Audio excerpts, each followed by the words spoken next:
It's good to know at the very least that Jimmy Dore is not doing this intentionally with malice. It would seem that he's just woefully inept.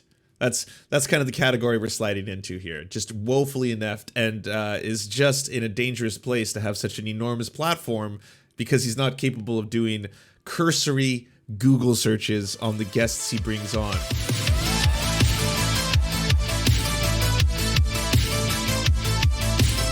I'm excited. I haven't seen this yet.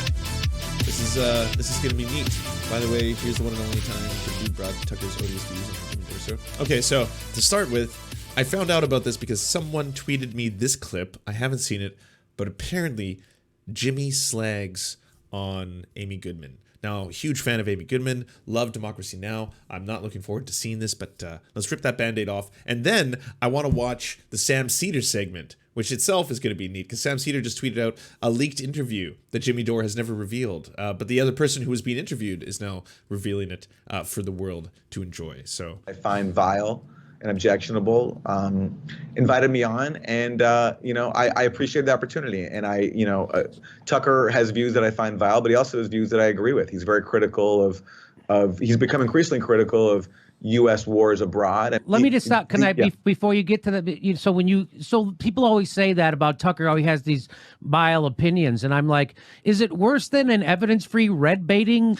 conspiracy theory aimed at the president of the United States that you do on your show and ubiquitously 24/7, 365? Is it more vile than a fucking red baiting evidence conspiracy theory at the president? Because there's very few things that are more vile than that. Am I right?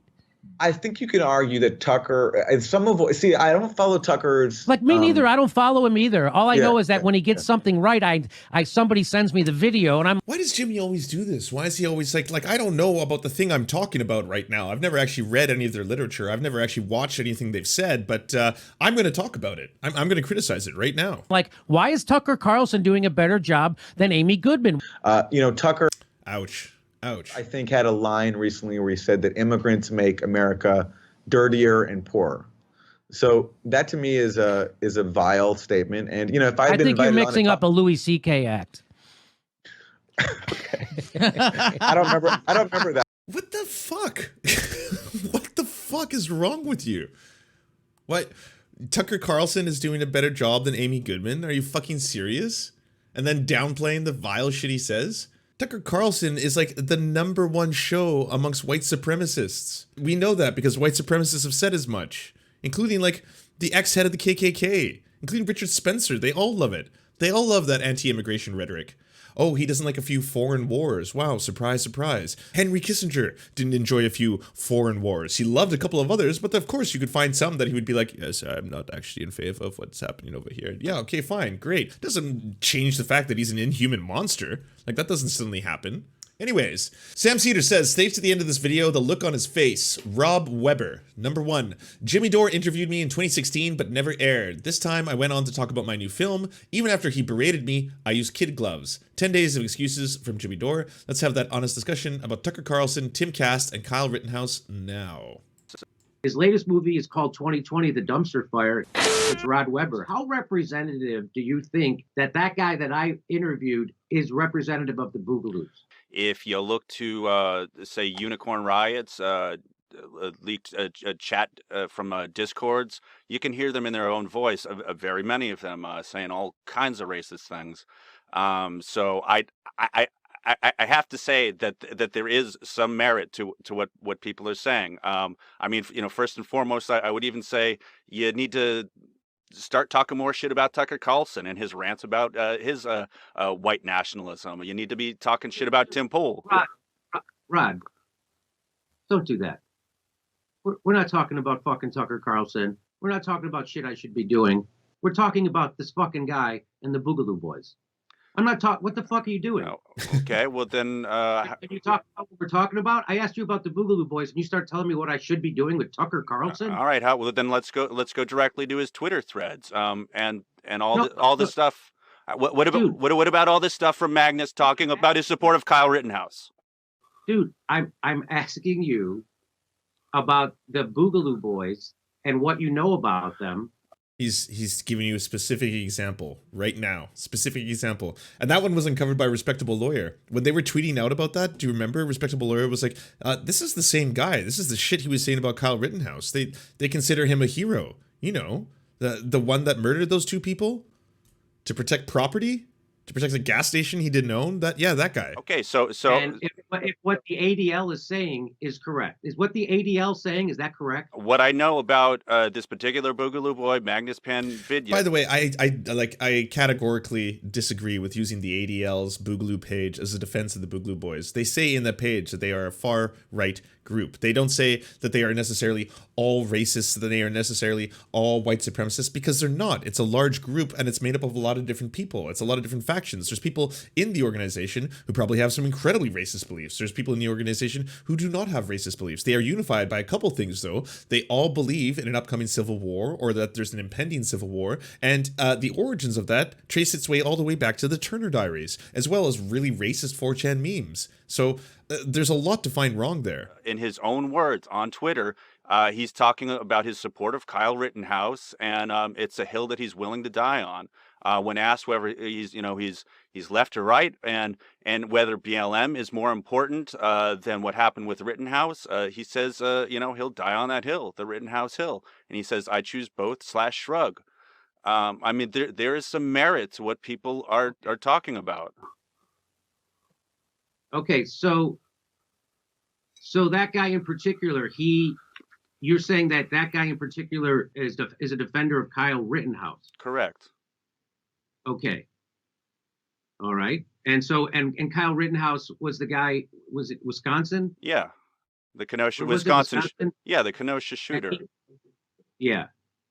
And who did he kill? Are you fucking kidding me? No way. Is he playing dumb? Is that fake? I mean, okay, well there's two possible scenarios here. A, you don't know who that is, which is embarrassing to say the least.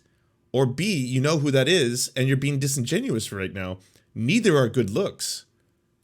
They're both really shitty. Unicorn Ride is based, by the way. Here's the Unicorn Ride piece. Patriot Waves, Boogaloo, engineering an aesthetic of violence, whether the Proud Boys in their Fred Perry uniforms standing back and standing by, or white men in polo shirts and khakis holding torches, modern white supremacy violence has a specific look and feel. The latest trend is called the Boogaloo, an informal internet-inspired movement that often refers to the members as the Boogaloo Boys. Boogaloo rhetoric started in reference to an imagined civil war coinciding with Obama's re-election in 2012, memeing it as Civil War II Electric Boogaloo. Its humor has always been violent and catered to white racial anxiety. Boogaloo Boys with their guns and Hawaiian shirts almost look like the stoner nephew imitating the dude from The Big Lebowski, except armed and ready for combat. The boys have a comical look, and it's specific in its choice of aesthetic, one that is intended to downplay the seriousness of their actions. Throughout the earlier months of 2020, Unicorn Riot was actively monitoring the Boogaloo Boys via several Discord chat servers, Patriot Wave, Buchata Jeans of Liberty, and others, from which there are 240,000 messages that have now become available in our public Discord leaks database. Finding and themes documented below are intended to be helpful in decoding the ongoing Boogaloo phenomenon. Unicorn Riot has reported on Discord-based far-right activity since 2017. Patriot Wave was described by one of its adherents as the absolute bleeding edge of the public face of the Boogaloo movement. As of May 2020, Patriot Wave was the official entity with its own P.O. box in Hampton, according to its founder and leader, Jordan Lee Shepard, aka Squid. So we know who the Boogaloo Boys are. I'm just going to scroll to the leaks.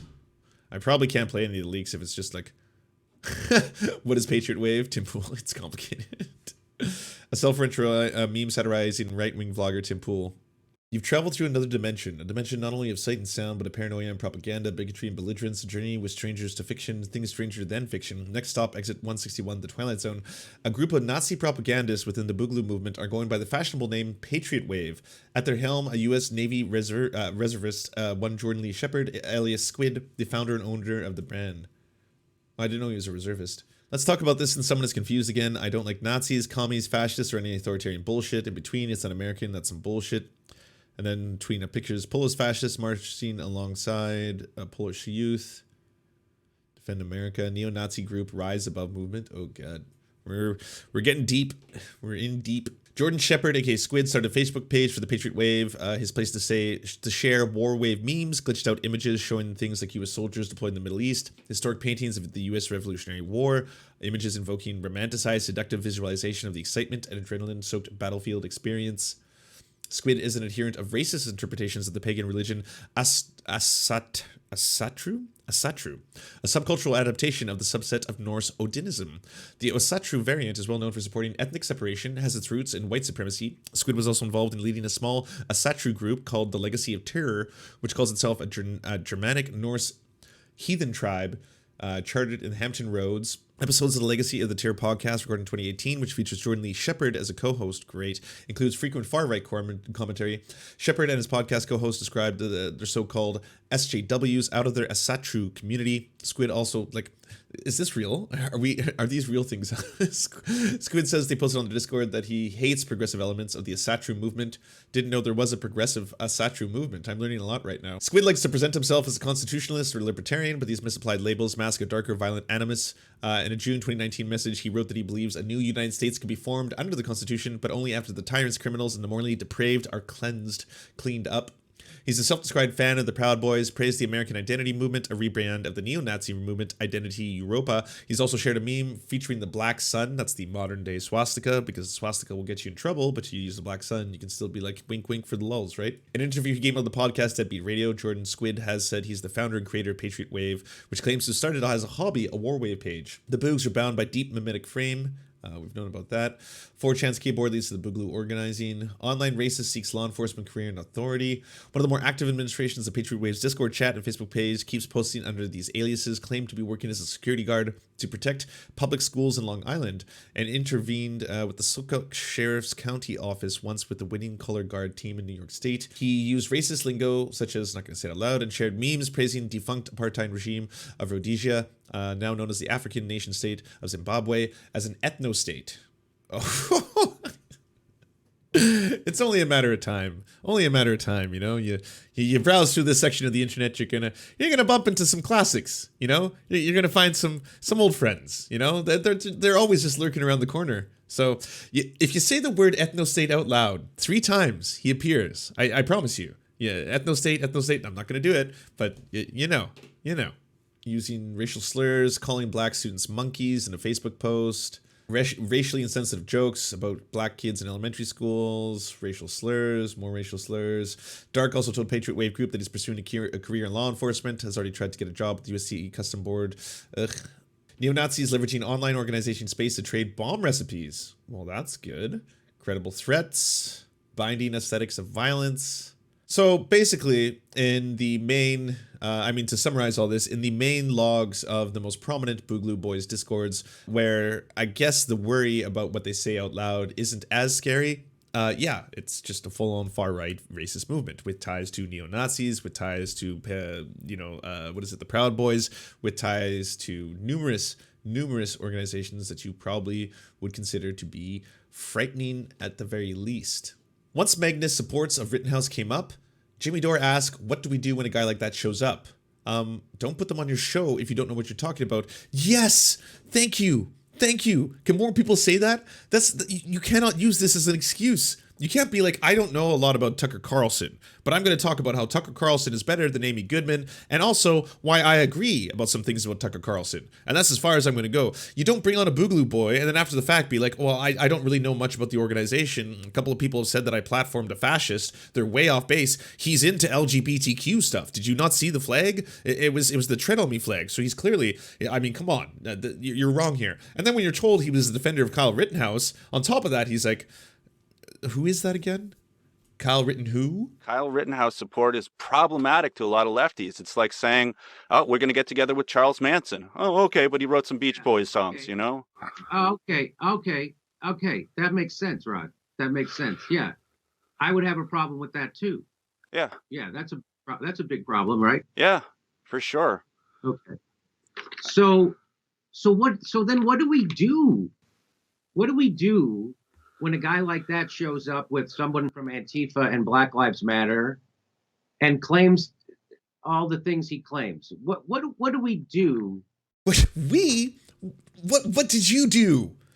The answer would be no research. Do some fucking research. Research who you're bringing on. Research who you're platforming. Holy fuck. This isn't hard. Do we not talk to? I mean, you've talked to those Oh, guys. I'd say it's on a case-by-case basis, and what we need to do is vet them more, before putting them out on the internet, to tons of people, to let them just say what they want to say unchecked. I think a lot of people had a problem with you not pushing back on these particular issues. When Boogaloo comes up, the first thing that I'm looking up is I did a cross search of Magnus Panvidya and Kyle Rittenhouse. Boom, there, it's coming right up. So when you would, okay. So we saw, so I saw a video of him calling for unity. And so we reached out to him to interview him. And I interviewed him and my jaw was on the floor. Yeah. And so a lot of folks. And so then a lot of folks say, no, Jimmy, that guy's lying to you. So then I go to the ADL and I look up the ADL and they say, no, that guy's not lying to you. They actually support Black Lives Matter. And they're not racist. So, but then you say that on Twitter he supports Kyle Rittenhouse, and so that if I'm going to put something like that in a documentary, I'm going to make sure that there's strong pushback against that. How would I even know to Google that? How would I even know to Google Boogaloo Boy? You know what I mean? Like I would like if I didn't, again, if I went to look up Boogaloo how does Boy, anyone do this? It would say the opposite. And so I would. I love how he's like, I put his name in. I put Kyle Rittenhouse's name in. It was the first thing that popped up. Literally the first thing. It's like, wow, but the internet, how does anyone do anything these days? I've since seen that. People say, oh no, on Twitter he's talking about Kyle. Well, how would I?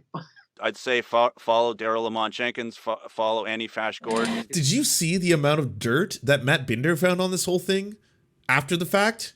And that's not someone who had like private access to files. Matt Binder was just doing cursory Google searches on the person that you brought onto your show. Yeah, you do have a duty to do that if you're going to platform them and normalize them. Normalize their aesthetic. Why did Alex Jones have a more grilling interview with a Boogaloo Boy than you did? Like, that's terrible. Does Magnus actually support Antifa? His social media output would suggest that he considers them toilet paper and the equivalent of Nazis, a Confederate, and Blue Lives Matter. This is your guy. Boom. No toilet paper? No problem. Here's the college tapestries that are ass-approved to wipe your butt. But, I mean, how would you ever find that? How did anyone find that? There's no way of knowing. He's a nice boy. We want unity. Magnus supports Rittenhouse is all over Twitter, and while he supports is not total, it would have taken Jimmy less than a minute to look it up. It didn't go all the way, but yeah, Kyle Rittenhouse was in the right to defend himself, but I don't think he should have been there. That's my opinion. Jimmy Dore berated me and the importance of platforming people you know nothing about. I calmly replied, it's not a good idea when you haven't researched and don't give them strong pushback. Never mind strong pushback, come on. That whole thing was basically just like, and so tell me something else wonderful about you. How many lives did you save? Did you walk a grandmother across the street today? Oh, wonderful. And then you delivered that little parcel of kittens. Yes. Oh, well, tell me more about the kittens. Oh, lovely. Yes, please, more. Films include The War of North Dakota and Flowers for Peace. So I had no, I had no idea about the Kyle Rittenhouse thing when I interviewed that guy. I was just interviewing him and taking him at face value, and I was pushing back. I'm like, you're supposed to. You're not anti-gay. You're not anti. Okay, so it's good to know at the very least that Jimmy Dore is not doing this intentionally with malice. It would seem that he's just woefully inept. That's kind of the category we're sliding into here. Just woefully inept, and is just in a dangerous place to have such an enormous platform because he's not capable of doing cursory Google searches on the guests he brings on. So, hey, I mean, at least this hasn't slipped through the cracks that much before, because like something like, I don't know, the head of the KKK, he would be like, oh, wait, I've heard of this. I've heard of them. I've heard of them. But when it comes to modern organizations, new forms of organizations, neo-Nazis, well, it's the neo part that's going to be a bit of a tricky thing, So, and then I also said, I don't know anything about this group. The fact that we're making it toxic for Americans to talk to other Americans, right? We're in this moment now when our government is abandoning us, and we all know that there might be a civil war coming. It's more important now than ever to talk to people because of COVID, because we're all being screwed by the government. It's more important to talk to. It's called class consciousness. So what you don't recommend? I'm pretty sure you don't recommend that some of our people in our same class. This isn't fucking class consciousness. Oh my god, no. This is the fucking Red-Brown Alliance. You were trying to align with the fash because you can't figure it out, because you can't use Google. Because you don't know how to use Google. We're supposed to align with fascists? That's what it is? The left is just supposed to be like, well, he doesn't know how to the internet. He didn't know how to use the internet. Come on. What could we do? We don't talk to, right? You don't recommend that, right? I recommend that a lot of this talking be done in private. I'm not saying that there aren't ways to publicly do some of these discussions, but it has to be done in a careful fashion. So be scared to talk to people. I got it. No. You got to be scared It's not. to talk to That's people. not being afraid. Because people Research are isn't going to twist being your afraid. words and they're going to spit. So you got to be super scared, and let's make sure nobody talks to each other on air, so nobody gets to know what the other side's about. If you talk to a person, just do it one-on-one and never do it again. No, I disagree. That's a bad idea. That's not it. But so we'll disagree on that. We definitely disagree on that. Yeah. So it's super important to talk to people. Yeah, you should. And the idea that we should be afraid to do it on camera is cowardly. So I'm not going to do that. No one said that. I'm not afraid to talk to them on Weird camera. straw Those are man. your words there. It's not a good idea to put them on camera when you're not. We haven't researched them well. When and you you're don't not know who giving they pushback are. on the correct points. Okay. Point taken. That's why I got you here, Rod. I wouldn't, that. And so when it's ready, come back. Let me know, and I'd love to have you back on. We'll talk about it. His latest movie is called 2020: The Dumpster Fire. What he scrawled on the wall of. It's Rod Webb. You gotta be fucking me. This like, do you just surround yourself with sycophants? Has no one told you any of this before? Is this the Oh, well, yeah. All right. Fair dues. Yeah. Next time when I bring the fash on, I might Google them a little bit. I might figure out what they're all about instead of letting them teach me and my audience, my vast audience, about them. Fuck me. How many people have been recruited now? How many people are in the Boogaloo Boys who wouldn't have been in there before because of this? How many people are like, well, I think I'm a leftist and this person seems to be anti-government. I'm anti-government and they're not anti-LGBTQ. Well, hey, guess what? Are you going to take the video down? Are you going to issue correction? Are you going to come out now and say, I was woefully wrong, I was unprepared, I shouldn't have done that, I platformed a person who I'm now finding out has some pretty, I don't know, scary ties, some pretty scary opinions, that organization is a little bit frightening, maybe I should have done my due diligence, maybe I should have done any diligence, maybe I should have done one thing, maybe I should learn how to use the internet before I go out and talk on the internet. I don't know, just one man's opinion. During our discussion, Jimmy fixated on an ADL article about the Boogaloos, not because he doesn't know how to use Google, but because it doesn't support this dangerous path he's stumbled down. Jimmy, do some reading.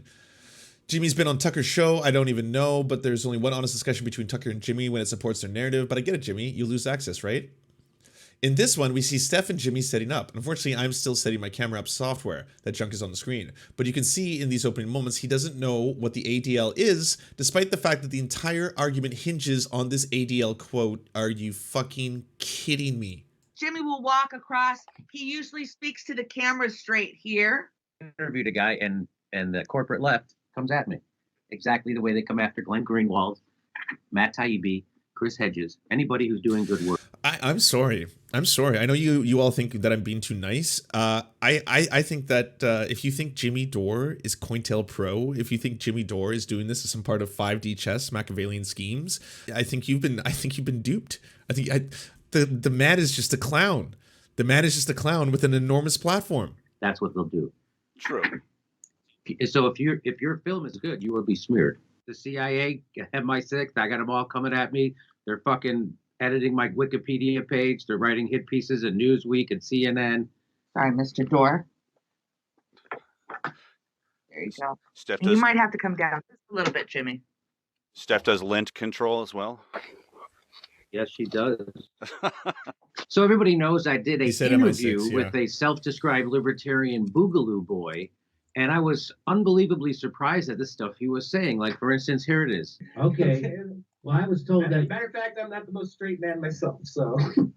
So that was, my jaw was on the floor when I heard that guy say that stuff, because I had the exact opposite opinion of those people. I thought they were all racists and they were all anti-gay, anti-Black Lives Matter for sure, I thought.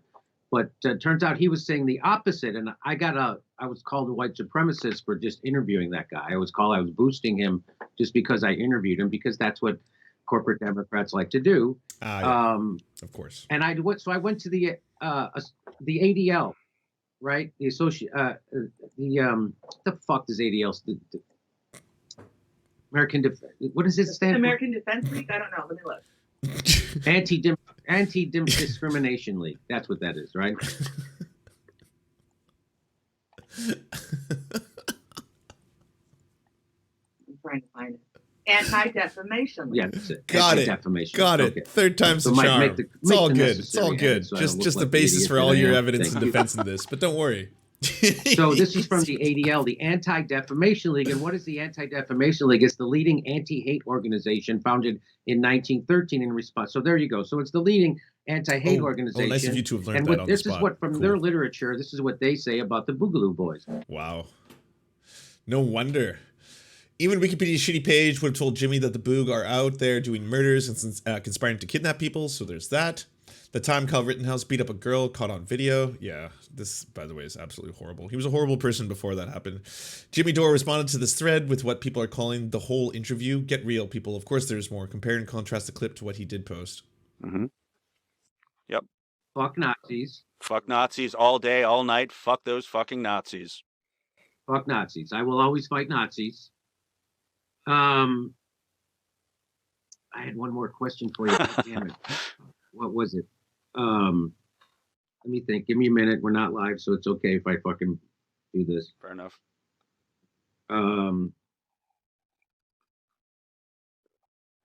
Okay, yeah. So to wrap up, Rod, the reason why I brought you on was because you reached out to me and you told me, hey, you needed to push back on that guy, and here's why. Yeah. And I was like, oh, I didn't fucking know that about that guy, and so I appreciated you doing that. And your critique of my interview with him is not that I shouldn't talk to that guy, but that I should have been more prepared to push back against some of the stuff that he was saying. Correct. Okay, I agree with that. Yeah. I don't think you can disagree with that. And I mean, yeah. Yeah, fuck Kyle Rittenhouse. Fuck that guy too. Yeah. Yes, fuck Kyle Rittenhouse. Yes. Yeah. Yes. Oh, did you learn who that was? Yeah, and that was very helpful because I know you and you're of goodwill, and you've been slimed in the same ways that I've been smeared and slimed, and so that's why I really appreciated you reaching out to me, because you have insight into this, and it was helpful for you to tell me, how to handle an interview like that better going forward. Certainly, I thought I had put enough caveats in that interview when I was saying things like, I'm not endorsing anything. This is just what this guy's saying. I don't know. I'm just going to have to take a minute. So I thought I had put enough caveats in there that would take care of that. But of course, when you have people who want to smear you, they want to smear you. So, I mean, I got smeared just for advocating for Medicare for all and for Julian Assange. Not the same thing.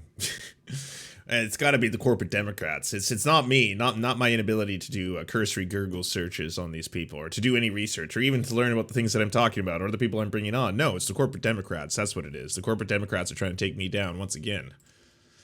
Well, I'm glad this thread exists. Thank you, Rob Weber, for putting it all out there. I'm going to retweet the whole story. That's pretty incredible. Jimmy Dore didn't know who Kyle Rittenhouse was. Didn't know the defamation part in the Anti-Defamation League. Just wild. Just wild. If you want us to advertise your channel or work, please go to weareserfs.com and email us a 20 to 30 second ad, and we'll take it on to the end of one of our videos to help promote your leftist channel or progressive something. Whatever you do.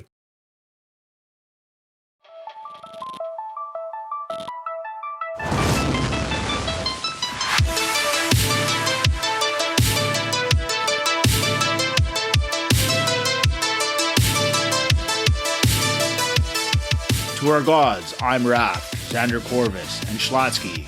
We shall build golden idols in your honor. To our monarch, Tom Spiker, you have our undying fealty. To our lords, Jeffrey Lamb, Trevor R., Hans Josephin, C. Bartlett, Jimothy K. Meeple Beeps Jr., Bisexual Black Gamer, and Trofox. We shall carry your banners onto the battlefield. To our Knights of the Round Table, Josh Mickelson, Dylan Byte, Zach Christensen, Todd Buckingham, Todd Lajeunesse, Political Puppy, Jimmy Bignuts, Andreas Chitoro, Good Poon Hates Cops, That's Solid Poon Then, Dr. Zayas, Yoppie, Violent Orchard, Sophie Baby, Thomas Barrington, J. Fraser Cartwright, Goofalankius, Melissa Murphy, Nicholas Marks, Alexander Thaler, Ali Rada Jafer, Alex Gauvin, Radical Maniac, The Great Houdini, and Callie Kotka. We salute you.